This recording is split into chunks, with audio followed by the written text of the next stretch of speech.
Car maintenance గురించి అందరికీ తెలుసు అనుకుంటారు భయ్య. అబ్బే లేదు, కానీ చాలా తక్కువ మందికి తెలుసు. కార్ టైర్లో గాలి ఎంత పెట్టాలో కూడా చాలామందికి తెలియదు.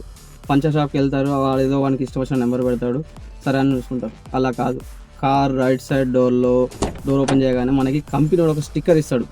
ఆ స్టిక్కర్ చూసి మనం మన వెహికల్లో ఎంత పెట్టాలనేది మనం తెలుసుకొని ఆ నెంబర్ పెట్టించుకుంటే సరిపోతుంది. టైర్ లైఫ్ పెరుగుతుంది, మైలేజ్ పెరుగుతుంది. మన కార్ టైర్ పంచర్ అయినప్పుడు స్టెప్ని చేంజ్ చేసుకుంటాం, కానీ మళ్ళీ ఏదైతే మెయిన్ వీల్ ఉందో దాన్ని రిపేర్ చేసుకొని మళ్ళీ ఫిట్ చేస్తామా అంటే ఫిట్ చేయం భయ్య. ఎందుకు అంటే నడుస్తుంది కదా, నడవని మళ్ళీ పంచర్ అయినప్పుడు చూసుకుందాంలే అనుకో, కానీ అది తప్పు.